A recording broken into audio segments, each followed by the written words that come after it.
السلام علیکم. آج کا ولاگ اور میں ہوں آپ کا ہوسٹ آفتاب اقبال.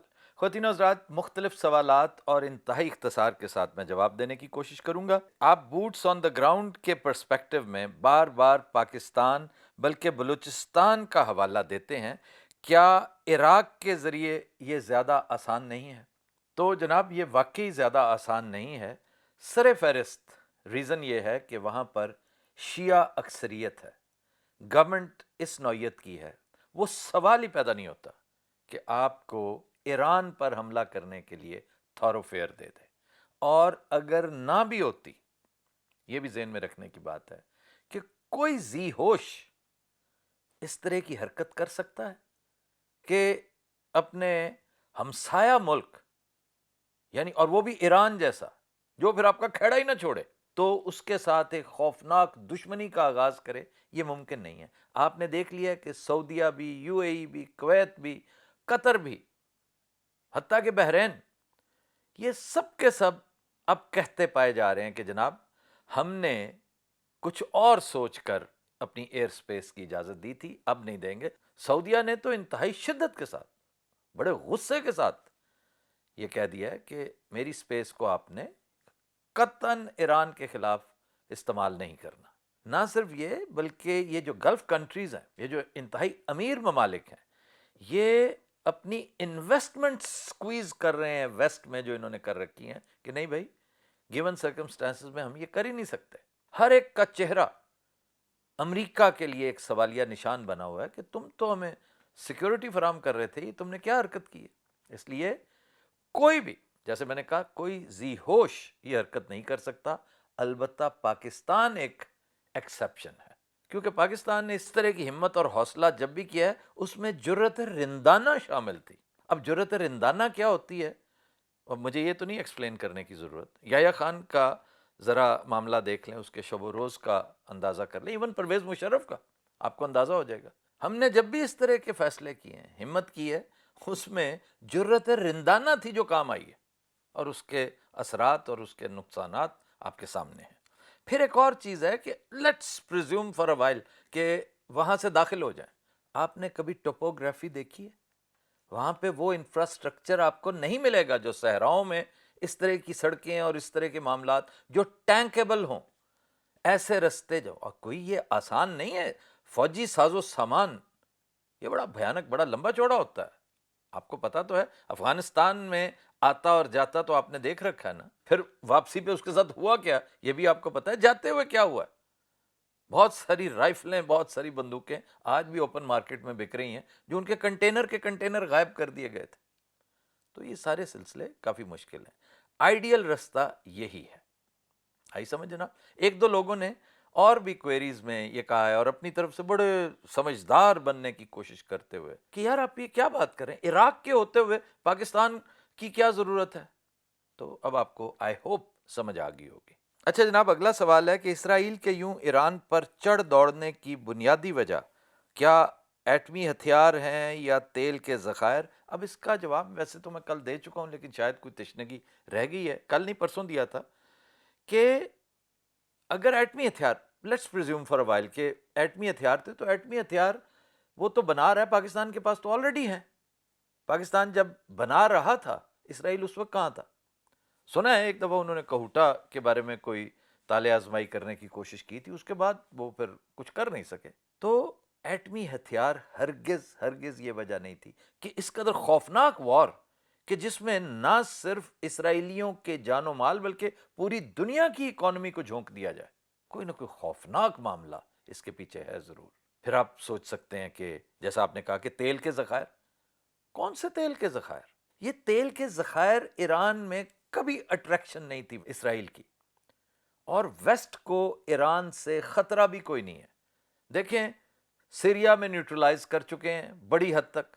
بشار الاسد کے بعد تو اب کوئی جواز ہی کوئی نہیں ہے. لیبنن میں جا کر دیکھیں تو وہاں پہ بھی کوئی ایسی زبردست ریزسٹنس موجود ہی نہیں ہے. حوثی تھوڑا بہت کرتے ہیں اگر معاملہ، تو اس کو بھی انہوں نے پراپرلی ہینڈل کر رکھا ہے، ان کو سود کیا ہوا ہے. تو پھر مسئلہ کیا ہے؟ مسئلہ جو اصل ہے نا، اس کی میں نے نشاندہی کی تھی، لیکن شاید لوگ کنفیوز، آپ بھی اگر کنفیوز ہیں تو پھر آج بھی آپ نے تیسرے چوتھے شو کے بعد ہی سوال کر دیا ہے، تو بڑے صاحب نظر لوگ بھی کنفیوز ہو سکتے ہیں، اس میں کوئی ایسی بات کوئی نہیں ہے۔ جو اصل وجہ ہے خواتین و حضرات، وہ اسرائیلیوں کے منہ سے یوں سمجھیے کہ سلپ آف ٹنگ جس طرح ہو جاتی ہے نا، ایک چیز سلپ آؤٹ ہو جاتی ہے، کیونکہ اصل بات کون بتاتا ہے؟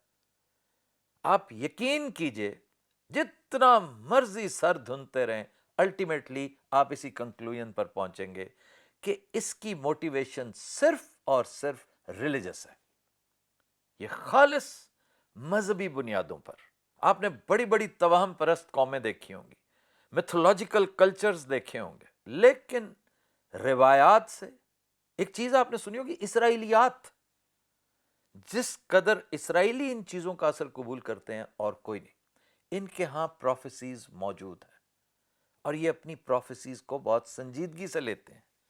آپ تو کو زیادہ درخور اعتنا نہیں نہ سمجھتے، اس لگژری کو صرف ہم ہی افورڈ کر سکتے ہیں کہ یار یہ ایسی بس احادیثیں ہیں، گھڑی ہوئی ہیں احادیثیں، یعنی ضعیف احادیث ہیں۔ بھئی تمہاری مرضی ہے، بھئی صحیح مسلم کی حدیث ہو، بخاری کی حدیث ہو، اسے بھی آپ اگر ضعیف کہہ رہے ہیں، اور بظاہر کوئی وجہ نہیں ہے اس کو ضعیف قرار دینے کی، کیوں؟ یہ فیوچرسٹک احادیث ہیں، ان کا تعلق مستقبل سے ہے، وہ وقت آ تو لینے دو کہ جی یہ بات فلاں ٹائم کے بارے میں کہی گئی تھی، وہ ٹائم تو گزر گیا، اب ہوا تو کچھ نہیں، کوئی ٹائم کہیں مینشن نہیں تھا۔ یہ آپ کی مرضی ہے، آپ اس کو کہیں اور فٹ کر دیں کہ جی یہ مراد فلاں سے تھی، یہ مراد فلاں سے تھی، یہ آپ کی انٹرپریٹیشن ہے، میں آپ کی انٹرپریٹیشن کی قدر کرتا ہوں۔ چیز کے بارے میں آپ اپنی رائے دینے کا حق رکھتے ہیں، کیونکہ یہ ناانصافی پر مبنی نہیں، یا تو جان بوجھ کر آپ غلط بیانی کر رہے ہو، وہ آپ کا اور اللہ کا معاملہ ہے۔ تو اس لیے احادیث موجود ہیں، روایات موجود ہیں۔ آپ اگر مذہبی طور پر گفتگو چاہتے ہیں کریں تو ڈاکٹر اسرار کی گفتگو سن لیں، بے شمار چیزیں، آخر کوئی وجہ ہے کہ ڈاکٹر اسرار کا سارا مواد بین کر دیا گیا؟ وہ پتہ نہیں کیسے کیسے بیچاروں نے ریٹریو کر کے، ان کے چاہنے والوں نے پھر سے کہیں ادھر ادھر چیزیں رکھی، اب بھی موجود ہیں۔ اور کچھ چیزیں مبہم ہیں، کچھ چیزیں کلیرٹی کے ساتھ موجود ہیں۔ میں اپنا معاملہ یعنی مسلمانوں کی روایات اس وقت ڈسکس نہیں کرنے بیٹھا، میں بات کر رہا ہوں ان افکار کی، ان پریشانیوں کی جنہوں نے نیتن یاہو اور اس کے ساتھیوں کو گھیر رکھا ہے، اور وہ ہے امام مہدی کا متوقع ظہور، کہ امام مہدی نے آنا ہے، امام مہدی کا آنا اٹل ہے، آنا ہی آنا ہے انہوں نے۔ تو اگر امام مہدی تشریف لائیں گے تو وہ صرف ایران کے تو نہیں ہیں، وہ پورے عالم اسلام کے امام ہیں۔ تو پھر why Iran? Iran flag carrier ہے، ایران جیسے کلاس کا مانیٹر ہوتا ہے نا، ان چیزوں کو ایران اون کرتا ہے، آپ سے اور مجھ سے زیادہ اون کرتا ہے۔ لیکن نیتن یاہو کو اور اس کے ساتھیوں کو یہ اندازہ نہیں ہے کہ وہ جن پروفیسیز کے پیچھے جا رہے ہیں وہ ہیں تو 100% درست، لیکن ٹائمنگ کے مسائل ہیں۔ آپ جس ٹائم کو کنفیوز کر رہے ہیں فیوچر کے اس ٹائم کے ساتھ، اس میں ابھی 20 25 30 سال باقی ہیں میرے بھائی۔ آپ کو فکر کچھ اور کرنی چاہیے تھی، جن معاملات کی فکر آپ کو ہونی چاہیے تھی وہ بھی آئیڈینٹیکل ہیں، اسی طرح کے ہیں، لیکن ان میں اس قدر کلیرٹی کے ساتھ جس طرح امام مہدی کے ظہور سے متعلق باتیں ہیں وہ نہیں کی گئیں۔ وہ ایک دو حدیث ہے، لیکن ڈاکٹر اسرار نے اس پہ کافی ٹھیک ٹھاک گفتگو کر رکھی ہے۔ اگر آپ چاہیں، یہ میرا مخاطب آپ ہیں، میں اپنے ویورز سے کہہ رہا ہوں کہ اگر آپ نے اس پہ ریسرچ کرنی ہو تو کریں، چیزوں کو سمجھیں۔ امام مہدی کو ہی تھوڑا سا اگر آپ غور سے سٹڈی کر لیں گے نا تو آپ کو سمجھ آئے گی کہ نیتن یاہو اتنا پریشان کیوں ہے، آرمگیڈن سے وہ تھر تھر کیوں کانپ رہا ہے۔ میں نے چند دن پہلے کہا تھا کہ یہ مرنے سے بہت ڈرتے ہیں، بہت ڈرتے ہیں، اور یہی وجہ ہے موت نے ہمیشہ انہیں گھیرا ہے۔ آپ جانتے ہیں نا کہ جو موت سے نہیں ڈرتا، موت اس سے گھبرانے لگ جاتی ہے، موت بھاگنے لگ جاتی ہے، آگے آگے ہوتی ہے، پیچھے ہوتا ہے۔ تو یہ محض جذباتی باتیں نہیں ہیں، افسانوی باتیں نہیں ہیں، حقیقت کا اس سے بڑا گہرا تعلق ہے، اور تاریخ بھری پڑی ہے ان مثالوں سے۔ چنانچہ اس وقت وہ جو اتنا سنجیدہ ہو کے پاگل پنے کی حد تک جنگ پہ اترا ہوا ہے، اور ایرانیوں کا لیڈر اس نے مار دیا، اور اب مزید وہ رجیم چینج کے چکروں میں جا رہا ہے، تیسرے چوتھے ملک سے اندر گھسنے کی باتیں کر رہا ہے، پوری دنیا کو یکجا کر رہا ہے کہ آپ میرے ساتھ شامل ہوں. یہ بہت بڑا، اپنی طرف سے تو اس کو جہاد سمجھ رہا ہے وہ، اور اس کے پاس ہزاروں طریقے ہیں امریکہ کو اپنے پیچھے لگانے کے. اور وہ خوش قسمت ہے، اسے یہ اوت اول جیسا ایک بنایا ایک انتہائی احمق صدر. بڑے بڑے احمق صدر ہو گزرے ہیں امریکہ کے، لیکن جو مقام اس کا ہے وہ شاید اور کسی کا نہیں. وہ میسر آ گیا. تو یہ بھی اسکیم آف تھنگس ہے اللہ کی، کہ ایسا ہی ایک بندہ چاہیے تھا جو اس کے ساتھ، اور اس کو کیسے قابو کیا ہوا ہے اس نے. وہ ادھر سے نکلنے لگتا ہے پکڑ لیا جاتا ہے، ادھر سے نکلنے لگتا ہے پھر پکڑ لیا جاتا ہے. اس کے سیاسی مسائل بھی ہیں، اس کے معاشی مسائل بھی ہیں، اور اس کے سماجی اور قانونی مسائل بھی ہیں. ایپسٹین فائلز کو آپ اگنور نہیں کر سکتے. ایپسٹین فائل کے پیچھے کون تھا، سرمایہ کس کا تھا، پلاننگ کس کی تھی، یہ پوری دنیا جانتی ہے.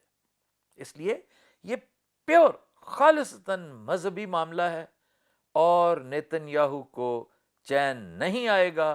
آپ لکھ لیں اس بات کو کہ وہ ہر قیمت پر ایران پر چڑھ دوڑے گا، ایران کو ڈسمینٹل کرنے کی کوشش کرے گا، ایران کے حصے بکھرے کرنے کی کوشش کرے گا، کہ کسی طرح امام مہدی آ نہ جائیں. آپ میری پرسوں کی گفتگو بھول گئے؟ میں نے گزارش کی تھی بھائی اسی سے اندازہ کر لیں کہ یہ کس قدر خوفزدہ شخص ہے، کہ اگر امام مہدی نے تشریف لانا ہے تو کیا ایران کے حصے بکھرے کر کے تم اس کو روک لو گے؟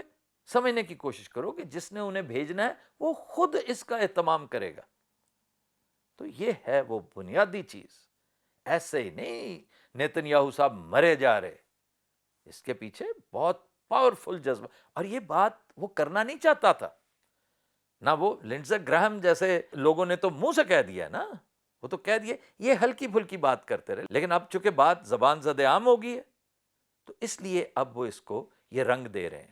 ادھر اس نے بھی اوت اول نے اپنے ارد گرد لا تعداد پریسٹس اکٹھے کیے ہوئے ہیں کہ آئیں بھائی ہمارے ساتھ بیٹھے ہیں، یہ تو بڑی مذہبی قسم کی چیز ہوگی. وہ جو زائنسٹ ہے نا، جیوش زائنسٹ اور کرسچن زائنسٹ، آپ ذرا اس پر بھی غور کریں. ان سب نے ایکا کر رکھا ہے، اور ایران خام خواہ ان کا، اس لیے کہ ان کے اندر کا خوف بار بار انڈیکیٹر ایران کی طرف کرتا ہے. جو ان کے سینسرز ہیں وہ ایران کا نام آتے ہی بج اٹھتے ہیں، اور یہی وجہ ہے کہ وہ ایران کے پیچھے لازمی آئیں گے. اس لیے خاطر جمع رکھیں کہ کوئی تیل کے ذخائر نہیں اور کوئی نیوکلیئر معاملات نہیں، اصل موٹیویشن مذہبی ہے. اور کل پرسوں میرے ایک دو دوستوں نے کہا ہے کہ آپ کی باتوں سے یوں لگ رہا تھا کہ ایز اف وہ مذہبی رنگ دینے کی کوشش کر رہا ہے. تو اگر ایسا ہے تو یہ میرے سے سلپ آف ٹنگ ہوا ہوگا، کیونکہ مذہبی رنگ نہیں دے رہا، یہ بات اس کے منہ سے نکل گئی ہے. اسرائیل کمٹ نہیں کرنا چاہتا ہوگا اس بات، کیونکہ یہ تو اپنی کمزوری دوسرے کو ایکسپوز کرنا ہے نا، تو وہ کر بیٹھا ہے اور اب وہ اس کا پہرا دے رہا ہے. یہ بات کبھی فراموش نہیں کرنی آپ نے. آج چونکہ سارے سوال اسی ایک موضوع، اور میں بار بار کہتا ہوں کہ موضوع اصل یہی ہے، اور جب تک یہ پورا قصہ جو انفولڈ ہوا ہے، انلیش ہوا ہے، یہ منطقی انجام تک نہیں پہنچتا، آپ کا موضوع یہی رہے گا. بیچ میں آتے رہیں گے چھوٹے موٹے موضوعات، آتے رہیں گے، ہم تڑکے کے طور پر ان پہ بھی بات چیت کر لیا کریں گے. کبھی کبھار کسی نہ کسی حوالے سے عمران خان کی کوئی خبر آئی تو اس پر بھی بات ہوگی. اور عمران کے بارے میں بہرحال میں آپ سے پہلے بھی گزارش کر چکا ہوں، اب بھی کہتا ہوں کہ میں گھبراتا رہتا ہوں. عمران پر اللہ تعالیٰ کرم کرے، رحم کرے. اس کی صحت بارے مجھے ہمیشہ پریشانی رہتی ہے. اچھا جناب، آپ نے جو بات کی ہے ان دنوں کہ امریکہ اور اسرائیل بذریعہ پاکستان ایران پر چڑھ دوڑیں گے، تو کیا یہ اتنا آسان ہوگا؟ ہرگز نہیں ہوگا. یہ تو میں نے نہیں کہا، یہ تو میرے بھائی میں نے کسی سٹیج پر نہیں کہا. پتہ نہیں آپ کو کیوں محسوس ہوا کہ میں نے کہا کہ یہ بہت آسان ہے. بالکل آسان نہیں ہے. اور یہ اکیلا امریکہ اور اسرائیل نہیں ہوں گے. جب یہ چڑھ دوڑیں گے نا تو پھر آپ دیکھیے گا کہ ان کا انداز وہی رومن امپائر والا بھیانک media, C N N, Fox News, B B C, اوپر ٹینکوں کی چینز کے اوپر کلوز شاٹس دیتے ہوئے، ساتھ ان کے کمنٹیٹرز، کیونکہ اینکرز بھی سارے گھر کے ہیں نا، جس طرح ہمارے ہاں ہیں. ہر جگہ گودی میڈیا ہے، یاد رکھیے. تو گودی میڈیا کو انہی دنوں کے لیے سینچا جاتا ہے. گودی میڈیا کا ہر معاشرے میں ایک پولٹری فارم ہوتا ہے. وہ انڈوں سے، زیادہ تر گندے انڈوں سے چوزے نکلتے ہیں اور وہ پھر اپنا رول پلے کرتے ہیں. یہ پوری نیٹو فورس کے ساتھ آئیں گے. آپ کو یاد نہیں مشرف کو کس طرح ڈرایا گیا تھا کہ سٹون ایج میں بھیج دیں گے؟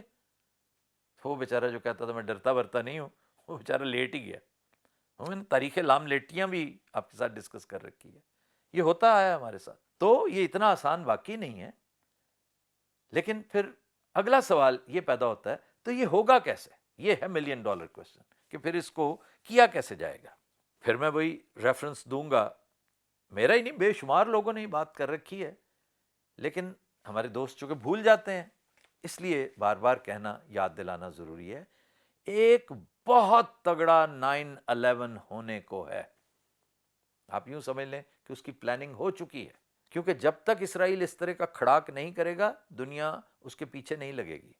اور یہ سارے کام اسرائیل اس میں ید طولہ رکھتا ہے، یہ بھی میں بڑی دفعہ بتا چکا ہوں آپ کو. کسی کو بلیک میل کرنا ہو، کسی کو تھلے لگانا ہو، کسی کو لمیاں پانا ہو، وہ کبھی ہنی ٹریپ لے آتا ہے، کبھی کوئی 9/11 کروا دیتا ہے. آخر 9/11 بھی تو ہضم ہو گیا تھا نا. یہ میں نے کل پرسوں بات کی ہے، کیوں آپ بار بار ریپیٹ کرنے پہ مجبور کرتے ہیں. اسی طرح ہی شاہ فیصل کو بھی کہا گیا تھا ایک دفعہ، یہ غالباً 74 کی بات ہے، کہ اگر تم نے یہ بات نہ مانی، تیل کی قیمتوں کے معاملات تھے، تیل کی ایکسٹریکشن کے معاملات تھے، تو پھر ہم تمہیں کیڈلکس دینا بند کر دیں گے، پھر کیا کرو گے؟ کہ میں اونٹوں پہ واپس چلا جاؤں گا. ایسی کون سی بات ہے؟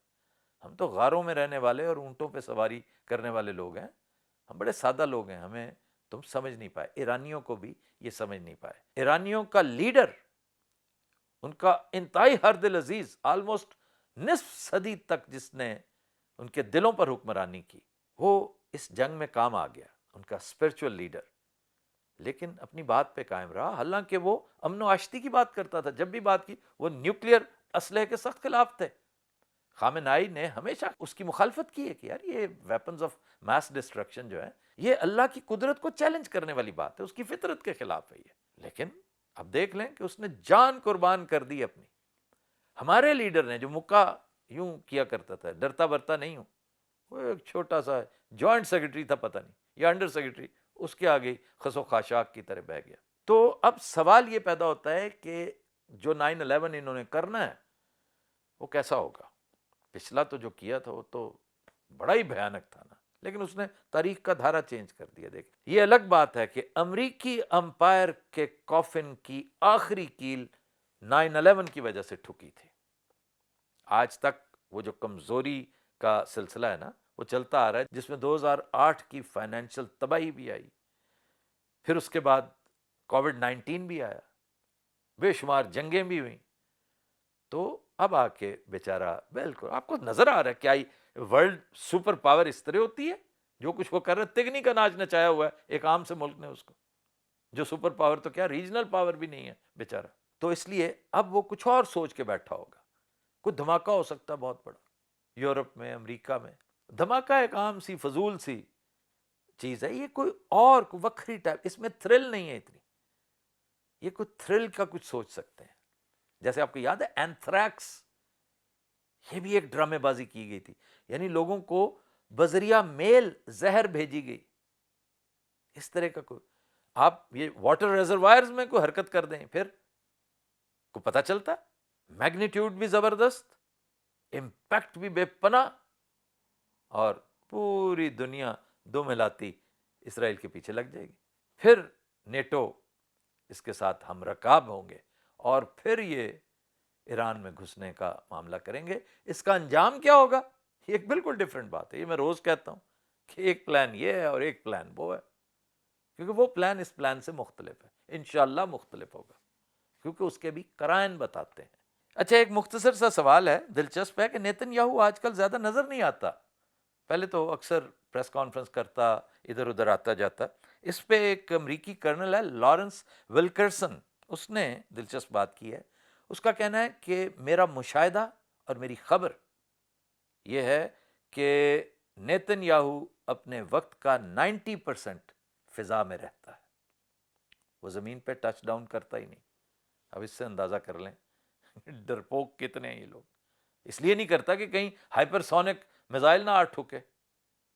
وہ تو شیر کا بچہ بیٹھا رہا نا اپنے گھر میں اور پوری دنیا کو پتا تھا اس کا. اس سے ڈرتے ہوئے کہ ایران نے بہر صورت ریٹیلیٹ کرنا ہے تو میں چلے اس نے 90% کہا ہے, کچھ مبالغہ ہوگا, ہو سکتا ہے 50% ہی مان لیں. تو یہ کتنی اذیت والی بات ہے کہ آپ کو سونا بھی آج دوپہر کو کیلولا میں نے یار جہاز میں کرنا ہے, میں یہاں سے وہاں جاؤں گا بغیر مقصد کے, صرف ایندھن پھونک رہے ہو جہاز کا اور کچھ نہیں. تیل ویسے ہی اتنا مہنگا ہو گیا اور تم لگے ہوئے ہو. پھر کچھ لوگ یہ بھی کہتے ہیں کہ سائپرس میں موصوف تشریف لے جاتے ہیں, وہاں پہ بھی ان کی ریٹریٹ ہے, جس طرح کیمپ ڈیوڈ ہے نا امریکہ میں, امریکی صدر وہاں جا کے ذرا سکون کرتا ہے, ریلیکس کرتا ہے, اپنے چند خصوصی مشاغل کا اہتمام کرتا ہے. تو سائپرس بڑی خوبصورت جگہ ہے, آپ جانتے ہیں. نیکسٹ ہے جی کہ روس اور چائنا سنا ہے ایران کی بھرپور مدد کر رہے ہیں, لیکن کیسے؟ اب کیسے سے مراد آپ یہ کہنا چاہ رہے ہیں کہ وہ نظر کیوں نہیں آتی؟ اب اس طرح کی مدد آپ کو وہ میڈیا میں آ کر نہیں بتاتے. میڈیا میں صرف اس حد تک تھا کہ ان کے دونوں ممالک کے, چائنا اور رشیا کے وزرائے خارجہ کلیئرلی کہہ چکے ہیں کہ ہم ایران کے ساتھ کھڑے ہیں, اس کے ساتھ جو ہو رہا ہے ظلم ہے, زیادتی ہے, ہر قانون, ہر لا کی خلاف ورزی ہے. یہ تو ہے ایک مورل سپورٹ جو میٹر بہت کرتی ہے, اور وہ میسر ہے ایران کو. اصل بات کچھ اور ہے. سب سے پہلے رشیا کی طرف آ جائیں. انتہائی اختصار سے بتاؤں گا کہ رشیا انٹیلیجنس شیئر کرتا ہے. رشیا کی انٹیلیجنس بہت زبردست ہے. اور یہ کیسے ہے؟ کولڈ وار کا جو پیریڈ تھا نا سوویت یونین کا, یہ بڑا مسٹیریس دور تھا. اگر آپ اس کو پڑھیں نا تو آپ کو لگتا ہے کہ بڑا ہی پراسرار. اس میں کے جی بی کا ایک بڑا عمل دخل تھا, جس طرح ادھر سی آئی اے ہے یا موساد ہے, تو اسی طرح کے جی بی ایک ادارہ تھا. اس کی باقیات وہ سلسلہ اب بھی چل رہا ہے اور زبردست انٹیلیجنس ہے. وہ ایک موومنٹ امریکن نیوی کی, امریکن ایسٹس کی ایرانینز کو بتاتے رہتے ہیں. اور یہی وجہ ہے کہ ایران اس حوالے سے بڑا خود کفیل ہے. پھر چائنا کی طرف آئیں. چائنا پراپر اسلحہ فراہم کر رہا ہے ایران کو, یعنی اینٹی شپ جو کچھ چائنا کے پاس ہے, اور بہترین ہے. کیونکہ اس دور میں یاد رکھیے کہ یہ وقت بدل گیا ہے. یہ گولہ بارود سے زیادہ الیکٹرانکس ہیں جو میٹر کرتے ہیں. تو چائنا کا تو مڈل نیم الیکٹرانکس ہے. ریڈارز, سونارز, وہ اس میں بہت آگے. اب مثلا تازہ ترین میں ایک مثال دے کر پھر آگے چلتا ہوں, کیونکہ ایک چیز پر نا پھر پورا ایک لیکچر ٹائپ چیز بن جاتی, وہ میں کرنا نہیں چاہتا. اب چند گھنٹے پہلے یوں سمجھ لیجئے, جنگ ہو رہی ہو تو اس میں دن نہیں گھنٹے گنے جاتے ہیں, کہ ایک پورا فلیٹ انٹر ہوا ہے میڈیٹرینین سے ریڈ سی میں وایا سویز کینال. اور اس کو لیڈ کون کر رہا ہے؟ U S S Gerald Ford. یہ اسی لیول کا جہاز ہے جیسا کہ U S S Abraham Lincoln ہے, کیریئر ہے یہ. وہ جو ہی داخل ہوا ادھر, ایران کو بالکل پتہ نہ چلتا اگر چائنا ٹپ آف نہ کرتا. چائنا نے بتا دیا, ایران کو پتہ چل چکا ہے. ایران نے دافع بلیات کے طور پہ ایک اعلان کر دیا, بتا دیا کہ ہم جانتے ہیں کہ تمہاری موومنٹ کیا ہے. وہ وہیں رک گیا. اس نے اپنے آپ کو سلو کر لیا کہ نہیں بھائی, میں ایک محتاط فاصلے پہ رہوں گا. جس طرح 1,500 کلومیٹرز دور ابراہم لنکن چلا گیا, وہ سر پہ پہنچا ہوا تھا. ایک ڈرون کی مار, ایک ڈرون نے تمہیں مجبور کر دیا کہ ابراہم لنکن. ڈرون کیا ہے؟ یہ 5,000 والا نہیں, چلیں $50,000 والا ہوگا, لیکن بہرحال اس سے بجائے اس کے کہ خام خواہ اتنے قیمتی الیکٹرانکس ہیں ہمارے, ہم ایسے ہی خام خواہ ضائع کرتے رہیں, ہم ایک فاصلے پہ لے جاتے ہیں. یہی تو وجہ ہے. ورنہ کیا امریکہ کے لیے کوئی مسئلہ ہے کہ اسٹریٹ آف ہرمز کو یہ چالو نہ کروا دے؟ یہ اب اتنا آسان نہیں ہے جتنا 20 سال پہلے ہوتا تھا. پھر ایک اور چیز, روسی اور چینی میڈیا یہ بھرپور سپورٹ کر رہے ہیں. آر ٹی دیکھیں بہترین رپورٹنگ کر رہا ہے. میں یہ نہیں کہتا کہ ہمیں سوٹ کرتی ہے یہ رپورٹنگ. جتنی ویسٹرن ورلڈ ہے 80% تو وہی ہیں جو امریکہ کے زیر اثر ہیں. ہم جیسے تو امریکہ کے زیر نگی ہیں, زیر اثر نہیں ہے, زیر نگی ہیں. ہماری کیا مجال کہ ہم اصل خبر پہنچا سکیں. ہم تو خیر چھوڑو کسی شمار قطار میں نہیں. ایکس کتنا بائسڈ ہے, ٹھیک ہے جی, کہ ایکس کے بارے میں شکایت آ رہی ہیں, اور جتنے پلیٹ فارمز ہیں سب کے بارے میں, ٹک ٹاک کے بارے میں جو ہے ہی چائنیز, اس کے بارے میں کہتے ہیں. ٹک ٹاک خود تو کچھ نہیں کرتا ہوگا, لیکن وہ ممالک جہاں پر ٹک ٹاک چلتا ہے اس کو ریگولیٹ تو وہی کرتے ہیں نا. وہ بڑا ایک ٹھیک ٹھاک مسئلہ ہے. ایلون مسک دیکھ لیجئے, توقع نہیں تھی لیکن وہ بھی حسب توفیق کمینگی کر رہا ہے ایکس کے حوالے سے. آر ٹی پراپر رپورٹنگ کر رہا ہے, دن رات آپ کو صحیح خبر. کسی حد تک الجزیرہ ان میں ہے, وہ خبر دے دیتا ہے. الجزیرہ کا تو ایک ویسے بھی ایک سٹانس ہے بہت تگڑا, وہ کئی چیزیں اس کی اپنے انٹرسٹ میں نہیں جاتی لیکن وہ خبر دیتا ہے, لیکن ایک حد تک اس سے تجاوز نہیں کر سکتا. چائنیز جتنے پلیٹ فارمز ہیں, خاص طور پر رشین آر ٹی, تو یہ بہت بڑی مدد ہے, بڑی بھرپور امداد ہے. اگر آپ محسوس کریں نا, ان کو ایکیمولیٹ کریں, تو چائنا اور رشیا اگر آج نہ ہوتے تو ایران کی وہ اسٹرینگتھ آپ کو نظر نہ آتی جو آج نظر آ رہی ہے. پھر آپ نے پوچھا ہے یہ جنگ ختم کہاں جا کر ہوگی. یہ تو سب جاننا چاہیں گے کہ جنگ کہاں ختم ہوگی. ویسٹ کی ایک بہت بڑی ٹریجڈی یہ بھی ہوئی کہ یہ سٹیل میٹ کا شکار ہو گئی ہے. سٹیل میٹ یعنی وار آف ایٹریشن بن گئی ہے. اب ہاکی میں دیکھتے نہیں ہیں کہ جب پورا ٹائم ختم ہو گیا تو ایکسٹرا ٹائم ملا, وہ بھی ختم ہو گیا تو پھر سڈن ڈیتھ تک چل رہا ہوتا ہے معاملہ. اس کو وار آف ایٹریشن کہتے ہیں کہ یہ اب وقت سے بے نیاز ہو کے چل رہی ہے, جب دوسرا گر جائے گا جنگ ختم ہو جائے گی. یہ وار آف ایٹریشن ویسٹ کے لیے, میں نے کل بھی گزارش کی تھی, خودکشی ہے, زہر قاتل ہے, کیونکہ اس کی اکانومی پہلے ہی برباد ہے, ٹھیک ہے, اور رہی صحیح کسر اب نکل رہی ہے. ڈیلی اگر آپ دیکھیے تو معاملہ بلینز میں جاتا ہے. ویسٹ اور اس کے سب ہواری جتنے بھی سرمایہ دارانہ نظام کے ساتھ نتھی ہیں, اٹیچڈ ہیں, وہ اس وار آف ایٹریشن کے اس سٹیل میٹ سے سخت پریشان ہیں. تو پوری ان کی کوشش ہوگی. یہ جو میں نے آپ سے کہا نا کہ جو پلاننگ ہو رہی ہے ان سب کو ساتھ ملا کر چڑھ دوڑنے والی, یہ دیر سے نہیں ہوگی. کہتے ہیں نا کہ دیر سویر تو ہو جاتی, اس میں دیر سویر والی بات ہی نہیں ہے. اگر دیر سویر والی بات مان لی جائے تو پھر اس کا مطلب ہے یہ وار آف ایٹریشن لڑ رہے ہیں اور نوشتہ دیوار پڑھ رہے ہیں کہ بھی ٹھیک ہے یہ تو پھر قسمت ایسی. ناٹ ایٹ آل, یہ اسی کے خلاف لگے ہوئے ہیں کہ ہم نے اس سٹیل میٹ کو ختم کرنا ہے, ہم نے نیٹو سمیت چڑھ دوڑنا ہے, وہاں جا کر چیک میٹ دینا ہے, فارغ کرنا ہے اس کو. لیکن اس سے پہلے وہ ماحول تو بنا لینا. اس ماحول کو 9/11 کہتے ہیں, اس پہ میں بات پہلے کر چکا ہوں. نمبر 2, آپ نے پوچھا ہے کہ جنگ کب ختم ہوگی یا معاملہ منطقی انجام. تو یہ فوراً پہنچنا ہے. یہ جتنا طول اختیار کرتا گیا ان کی اکانومی کا ستیہ ناز ہے, اور یہ اکانومی کو جان سے زیادہ عزیز رکھتے ہیں. پاکستان پیس بورڈ سے دستبردار کیوں نہیں ہو جاتا ہے؟ بڑی بات ہے بھائی. اتنا آسان ہے کہ پاکستان پیس بورڈ سے دستبردار ہو جائے؟ اس کے لیے دل چاہیے, گردہ چاہیے, اور بہت سارے آزاد چاہیے جن سے ہم کافی حد تک محروم ہیں. تو یہ اتنی جلدی ہو نہیں سکتا بھیا. ہاں دیکھ لیں کہ ہم سے زیادہ کمزور, بلکہ بڑی حد تک میں سمجھتا ہوں کھسی قسم کا ایک سیاستدان جو اس وقت سربراہ ہے انڈونیزیا کا. آپ کو یاد ہوگا شرم الشیخ میں صرف ہمارا ہی سلوٹ مار نہیں تھا, وہ بھی ری کر رہا تھا, اس کے ترلے منتے کر رہا تھا اوتے اول کے کہ یار میری ہیلپ کرواؤ, میں اس وقت بہت پریشان ہوں, میری حکومت کو بڑا خطرہ ہے اور تمہاری مجھے مدد نہیں مل رہی.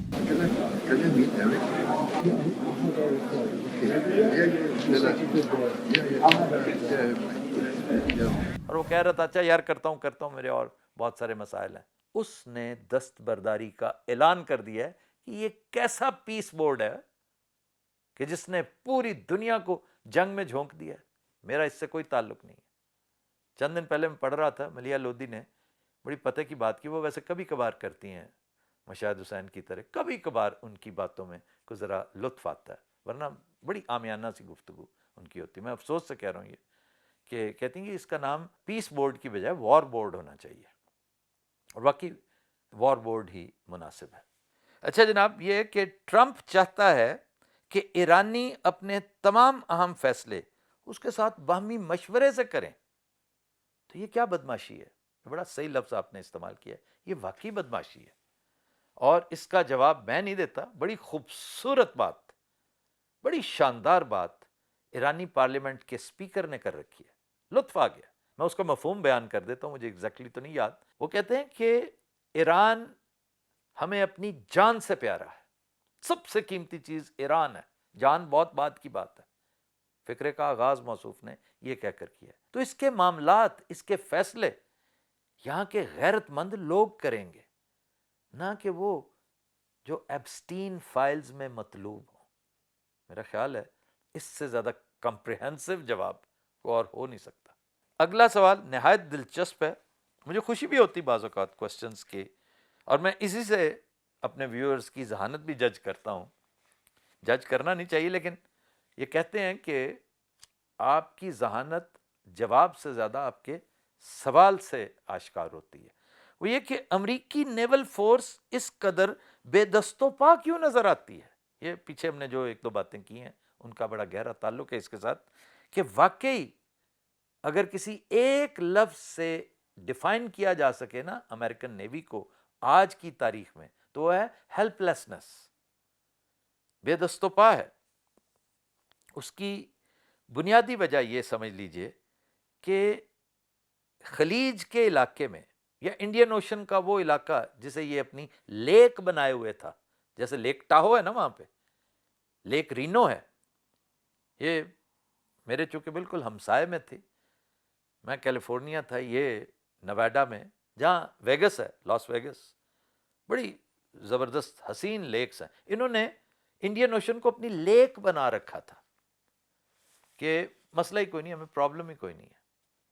یہ سب کچھ چلتا ہے ریڈارز کے ساتھ، الیکٹرانکس کے ساتھ۔ بھئی $1.25 بلین کی ریڈار تو آپ کی قطر میں توڑ دی انہوں نے، بلکہ پن توڑ دی، اور اسی طرح کی اور لاتعداد بے شمار اور ہیں، جو 2.5 ملین ڈالرز کی ایک اور ریڈار ہے وہ توڑ دی۔ کہ یہ بڑے بڑے شاندار نشانے، ایسی ایسی جگہوں پہ، شاندار سے مراد ہے کہ مارنا وہاں چاہیے نا جہاں درد ہو، جہاں پتہ چلے۔ آپ گینڈے کو مارتے رہیں گے، وہ تھک سکنڈ ہے، اس پہ اثر ہی نہیں ہونا۔ جیسے ہمارے حکمرانوں کو دیکھ لیں، یہ تھک سکن میں گینڈے کو پیچھے چھوڑ چکے ہیں، آپ کو پتہ ہونا چاہیے، یہ اس سے بھی 4 ہاتھ آگے ہیں۔ گینڈے پہ پھر اثر ہو جاتا ہے کبھی نہ کبھی، ان پر تو بالکل ہی نہیں ہوتا، اکا ہی نہیں ہوتا۔ تو مارنا وہاں چاہیے جہاں پر درد ہو۔ تو اس وقت بجائے ان کے آپ تنصیبات پر براہ راست ان کے جہازوں پہ حملہ کریں، بھئی 10 جہاز آپ نے تباہ کر دیے تو 100 وہ اور بھیج دیں گے، آپ ان کی نیویگیشن کو پکڑیں، اور یہیں پہ ہاتھ ڈالا، بلکہ پلاس ڈالا ہے ایرانیوں نے، اور اس کی تکلیف انہیں محسوس ہو رہی ہے۔ یہی وجہ ہے کہ انہیں سجھائی کچھ نہیں دے رہا۔ ایسے تو نہیں نا وہ زمینی رستہ تلاش کرتے پھر رہے ہیں بیچارے، مارے مارے پھر رہے ہیں۔ آپ نے ٹھیک مشورہ دیا ہے اپنی طرف سے کہ بھئی عراق کی طرف سے کیوں نہیں آتے، تو کیا خیال ہے آپ کا انہوں نے یہ پاسبلٹی ایکسپلور نہیں کی ہوگی؟ کی ہوگی میرے بھائی۔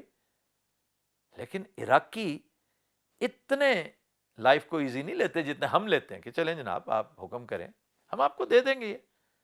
اس پر میں نے کل کافی تفصیلی گفتگو کی ہوئی ہے آپ کے ساتھ۔ تو بات یہ کہ نیوی ریڈارز پہ، سونارز پہ بہت ڈیپینڈ کرتی ہے، تو ایرانیوں نے اس حوالے سے بڑی پن تروڑ کر دی ہے، جس کی وجہ سے یہ معاملات آپ کو اس طرح نظر نہیں آتے جو کہ ایک سپر پاور کی نیوی نظر آتی ہے۔ دوسرا، آپ بھولے ہوئے ہیں گزشتہ جنگوں کے، ان جنگوں میں یہ جو قرضہ تھا نا، انٹرنل ڈیٹ، یہ 7-8 بلکہ 5-6 ٹریلین سے زیادہ نہیں تھا، آج 40 ٹریلین ہو چکا ہے۔ اس وقت چھوٹا بش تھا صدر، باراک اوباما جیسے تھے صدر، جہاں دیدہ چلاک، آج اوتے اول ہے، وہ آپ کو پتہ ہے۔ تو میں معذرت چاہتا ہوں یہ جو میں لفظ اس کے لیے استعمال کرتا ہوں، کیونکہ اس سے بہتر میرے حساب سے ایکسپلین کیا نہیں جا سکتا، اور کیتھارسس بھی تو مقصود ہوتا ہے نا، کیتھارسس ہوتا ہی اس کے ساتھ ہے، کیونکہ جیسی وہ حرکتیں کر رہا ہے اپنے دوستوں کے ساتھ، وہی کچھ کرتا چلا جا رہا ہے۔ یہ کوئی اوت ہی کر سکتا ہے، اوت۔ اوت کا مطلب آپ ڈکشنری میں دیکھ لیں، لوگ پوچھتے ہیں کہ یہ اونٹ اول ذرا ہے تو مزے کا لیکن یہ ہے کیا؟ اونٹ پٹانگ نہیں ہوتا، اونٹ پٹانگ اونٹ کی ایٹیمالوجی اس سے ملتی ہے، ذرا دیکھ لیجئے، میں ویسے فرنگ آصفیہ میں کروا بھی چکا ہوں. میں دوبارہ جب ریوائیو کرتا ہوں نا فرنگ آصفیہ، میں پوری کوشش کروں گا کہ پہلا لفظ ہی اونٹ ہو. میں اپنی ٹرمپ دوستی میں یہ ضرور کروں گا، کم از کم اتنا حق تو ہے نا اس کا. ظاہر ہے ہمارے حکمرانوں پر اس نے دست شفقت رکھا ہوا ہے تو کچھ ذمہ داری ہماری بھی ہے نا. اگلا سوال، اس میں بڑی مایوسی ٹپکتی ہے اور مجھے افسوس بھی ہوا ہے بھائی جان آپ کے جذبہ، کیونکہ آپ نہیں، میرے جو فوکس گروپ والے 6-7 بڑے انتہائی سمجھدار لوگ جن سے میں بہت کچھ سیکھتا ہوں، لٹریچر کے حوالے سے، تاریخ کے حوالے سے، ابن خلدون کے حوالے سے، بڑے مطلب مارکہ آرائیاں کرتے ہیں لوگ، وہ بھی بیچارے بڑی مایوسی کا اظہار کرتے ہوئے کہ یار اگر بوٹس آن دا گراؤنڈ کے حوالے سے ہم ان کا فارڈر بن گئے، ہم نے رستہ دے دیا تو پاکستان تو بیسٹ ہوگا، لیکن ان حکمرانوں کو تو واقعی اگلے 10 سال کی باؤنٹی مل جائے گی. یہ تو باؤنٹی ہنٹنگ والی بات ہوئی نا، کہ جس طرح سیٹو سینٹو کر کے ایوب خان کو 10 سال مل گئے تھے، جس طرح افغان جہاد کے نام پہ ضیاء الحق کو 10 سال 11 سال مل گئے تھے بلکہ اسے تو تقریباً 10 سال ہی اسامہ بن لادن والے معاملے میں، افغانستان والے معاملے میں، 9/11 والے معاملے میں مشرف لے گیا تھا. تو 10 سال اگلے تو پکے ہیں. آپ کا خیال ہی ہے کہ یہ 10 سال، وہ تو اگلے 30 سال کا پکا کام کر کے بیٹھے ہوئے ہیں. ایسے ہی نہیں نا انہوں نے سارا بندوبست کر رکھا، لیکن ایک سکیم یہ ہے، ایک سکیم کوئی اور ہے. یہ ہر دور میں ہر بلی کو خواب ہمیشہ چھچڑوں کا آیا ہے، اور خواب دیکھنے پر چونکہ پابندی نہیں ہے، انسانوں پہ نہیں ہے تو بلی پہ کیسے پابندی ہو سکتی ہے؟ تو بلی کو چھچڑوں کے خواب آتے ہیں، محاورہ بھی یہی ہے. فرق صرف یہ ہے کہ بلی کو اس بات کا خیال رکھنا ہے کہ اس مرتبہ جب چھچڑے ملنے لگیں گے تو گلی کی نکڑ سے نا ایک کتا نکل آئے گا، وہ چھچڑے بھی چھین لے گا اور بلی کو بھی خاصا تنگ کرے گا. آپ سے ملاقات ہوگی انشاءاللہ نیکسٹ ولاگ میں. انٹل دین، اللہ حافظ ناصر.